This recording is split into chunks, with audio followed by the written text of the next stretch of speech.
रीना एक मध्यम परिवार की लड़की थी, लेकिन उसकी भाभी शिवानी एक बड़े घर की बेटी। शिवानी की शादी अभिषेक से लव मैरिज थी। अरे भाभी, ये कितना अच्छा सूट पहना है आपने। काश ऐसा मैं भी पहन पाती। अरे क्यों नहीं रीना, वैसे भी तुम्हारा और मेरा नाप तो एक ही है, जब मन करे पहन लेना। भाभी, आपको आपके पापा ने कितने अच्छे कपड़े गहने दिए हैं। मैं उनकी इकलौती बेटी जो हूँ। बेटी तो मैं भी इकलौती हूँ, लेकिन क्या करे, पापा है नहीं, पता नहीं कैसे होगी मेरी शादी। तभी वहां शिवानी की सास आ जाती है। अरे क्यों नहीं करेगा भाई तेरी शादी धूमधाम से, आखिर जिम्मेदारी है तो उसकी। और वो दिन भी आ जाता है जब रीना की शादी तय हो जाती है। अभिषेक, क्या हुआ? आप इतने परेशान तो कभी नहीं दिखे, कोई बात है तो बताइए मुझे। अरे शिवानी, वैसे तो शादी का सारा इंतजाम हो गया है, लेकिन गहनों का रेट तो आसमान छू रहा है। कैसे क्या करूं, कुछ समझ में ही नहीं आ रहा। थोड़ी देर में शिवानी अपने पूरे गहने अभिषेक के सामने रख देती है। ये लीजिए, गहनों का इंतजाम भी हो गया। अरे नहीं नहीं शिवानी, मैं ये गहने किसी हालत में भी नहीं ले सकता। ये तुम्हारे पिता ने तुम्हें दिया था, और तुम हो कि। तभी वहां सास आ जाती है। अरे तो क्या हुआ, इसकी तो हो गई ना शादी, अब किसे दिखाने हैं इसने गहने। सास गहनों का डिब्बा शिवानी के हाथ से लेकर वहां से चली जाती है। रीना की शादी धूमधाम से होती है और अब वो बड़े घर की बहू बन जाती है। वहीं रीना की शादी के बाद शिवानी और अभिषेक उसकी शादी के कर्जों से डूब जाते हैं। मैं सोच रही हूँ नौकरी करनी शुरू कर दूँ, वैसे भी पढ़ी लिखी हूँ, आपकी थोड़ी मदद भी हो जाएगी। वैसे शिवानी, कुछ दिन कर लो तो अच्छा ही होगा, क्योंकि ज़रूरत भी है।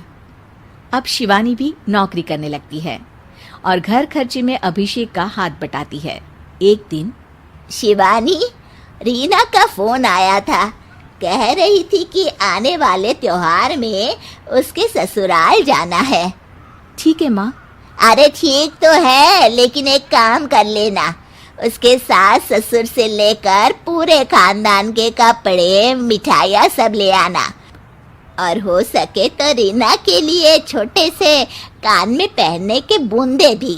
और क्या है ना, शादी में उसे सारी बड़ी बड़ी कान की ज्वेलरी दी थी, घर में पहनने के लिए तो उसके पास कुछ भी नहीं है। शिवानी सोच में पड़ जाती है कि वो क्या करे, क्योंकि कर्जों और घर के खर्चों के बाद तो पैसे बचते ही नहीं थे। शिवानी फिर अपने पिता को फोन करती है और उनसे पैसे मांगती है। देखो शिवानी, मैंने तुम्हें शादी के वक्त ही मना किया था कि ऐसे घर में शादी करनी ही नहीं चाहिए। अरे अभिषेक को शर्म आनी चाहिए जो ससुराल से पैसे मंगवा रहा है। शिवानी को पिता की बात पर गुस्सा आ जाता है। आप मेरे पिताजी हैं और मैं परेशान थी, इसलिए आपसे मदद की उम्मीद की पापा। अभिषेक को तो पता भी नहीं है कि मैंने आपसे पैसे मांगे हैं।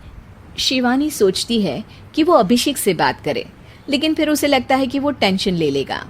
तभी शिवानी की नज़र हाथ के कंगन पर पड़ती है, सीधे बाजार जाती है और उसे बेचकर ननद के घर ले जाने का सारा सामान लेकर आती है और सास के सामने रख देती है।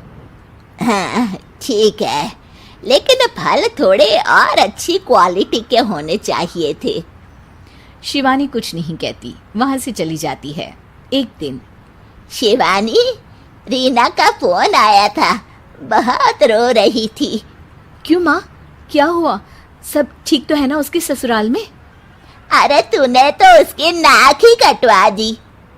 अब मैंने क्या कर दिया माँ? कह रही थी कि बड़े घर की बहू है भाभी, जो कपड़े दिए वो ब्रांडेड भी नहीं थे। तू तो जानती है ना उन लोगों का पहनावा कितना अच्छा है। तू तो मेरी बेटी का भला कभी सोचती नहीं।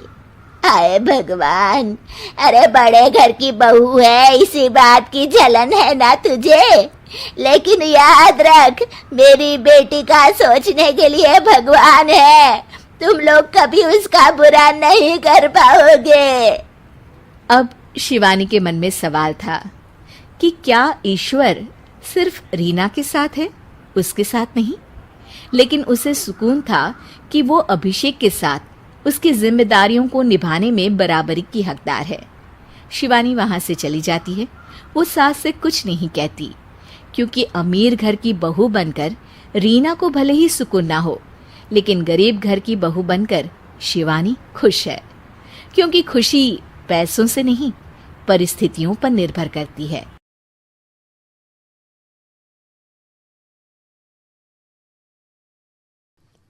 नौकरानी एक घर के लिए कितनी जरूरी होती है, आइए देखते हैं। अरे बहू, ये देख, सारा साबुन बर्तन में रह गया। ये नौकरानी कोई काम नहीं करती, गंदा काम करके चली जाती है और ढेर सारा पैसा ले जाती है। अरे मम्मी जी, उसने तो साफ किया ही था। मेरे ही हाथ से इस ग्लास में सर्फ गिर गया था। अरे बस कर झूठी, उसे बचाने के लिए सारी जुगत लगा ले, लेकिन मैं तो इसे निकाल कर ही रहूंगी। हमारे जमाने में ना कोई नौकरानी थी और ना ही ये चिकने बर्तन। चूल्हे के जले बर्तनों को राख रगड़ कर साफ किया करती थी मैं। अरे माँ जी, मैं कहाँ बचा रही हूँ उसे। और वैसे भी आजकल नौकरानी जरूरत नहीं, स्टेटस सिंबल बन गया है। अब आप बताओ, मैं मुन्ना को नीचे घुमाने ले जाऊं तो लोगों से क्या बोलूं? झाड़ू पोछा खुद लगा रही हूँ। लोग सीधा यही पूछते हैं कि कौन सी नौकरानी काम कर रही है तेरे घर पर। अरे बस कर, ये भी कोई बात होती है? मम्मी जी, आप नहीं समझेंगी।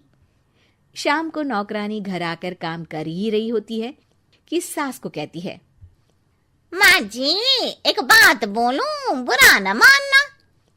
अरे वैसे तो मुझे तेरी शक्ल ही पसंद नहीं है, बात क्या खाक पसंद आएगी। अरे माँ जी, सुन तो लीजिए क्या कह रही है। तो मैंने कौन सा उसका मुंह पकड़ लिया है? अरे माँ जी, वो लाल साड़ी पहनती हो ना, ना पहना करो। सास का गुस्सा अब तो 7वें आसमान पर होता है। अरे वाह जी वाह, क्यों ना पहना करूं? और तू होती कौन है ये बताने वाली कि मैं क्या पहनूं क्या ना पहनूं? अरे माँ जी, पूरी बात तो सुन लो, वो बोलना क्या चाह रही है। अरे बुरा न मानो आंटी जी। अरे कौन है आंटी? अपनी उम्र देखी है तूने? 2-4 साल ही छोटी होगी मुझसे और मुझे आंटी बोल रही है। बहू सर पर हाथ रख लेती है। अरे अच्छी खासी उम्र दराज हो और आंटी ना बोलूं? मैं तुम्हारी बहू से भी 4 साल छोटी हूं। क्यों दीदी? बोलती भी क्या, एक तरफ सास यानी पति की माँ, तो दूसरी तरफ नौकरानी जिसके बिना घर का काम नहीं चल सकता। वो दरअसल माँ जी की शादी में बहुत जल्दी हो गई थी ना। अच्छा ये झगड़ा छोड़ो, ये बताओ तुम माँ जी को लाल साड़ी पहनने से क्यों मना कर रही हो? वो ना, इनकी उम्र की सारी औरतें सोसाइटी में इनके लिए बात करती हैं कि तुम्हारी सास बुढ़ी घोड़ी लाल लगाम है। बहू को ये सुनकर गुस्सा आ जाता है। अरे वाह वाह, कौन बोलता है जी? खुद क्या है यहाँ की औरतें, बाल सफेद लेकिन टाइट जींस और कोई कुछ भी पहने। अरे पहनना हमारा निजी हक है, किसी को कुछ हक नहीं बनता कि वो मेरी सास के लिए कुछ बोले। मैं आज ही जाकर माँ जी के लिए लाल जींस लेकर आऊंगी, फिर देखो कोई क्या बोलता है। अरे चुप लाल जींस। अरे सुन नौकरानी की बच्ची, जाकर बोल दे उन लोगों से कि उन लोगों की तरह मैं उड़ती नहीं फिरती हूं घर बार छोड़कर। अपने बच्चों और नाती पोतों में मन लगाती हूं, ना कि सारा दिन ताश के पत्तों में आंख गड़ाकर 3 पत्ती खेलूं। नौकरानी वहां से चली जाती है। वैसे बहू, नौकरानी के क्या फायदे हैं ये तो पता नहीं, लेकिन सबसे अच्छा तो ये कि पता चल जाता है कि कौन किसके लिए क्या बोल रहा है। सोसाइटी में तेरा नौकरानी रखने का इरादा बिल्कुल ठीक था। अगले दिन उन लोगों के घर की बेल बजती है। बहू दरवाजा खोलती है कि सामने कुछ औरतें खड़ी होती हैं। अरे बहू, कहाँ है तेरी सास? बुला जरा। अरे बहन जी, आप सारी एक साथ आइए आइए, कैसे आना हुआ? अरे 3 पत्ते खेलने आई हैं, क्यों खेलोगी? क्यों नहीं, वैसे भी बड़े दिन हो गए, एंटरटेनमेंट हुआ नहीं। बहू जा जाकर पकोड़े तो बना ला। अरे बस करिए, आगे कुछ पीछे कुछ।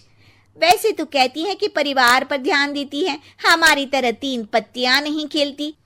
हमने कौन सा परिवार छोड़ दिया? सास सक पका जाती है।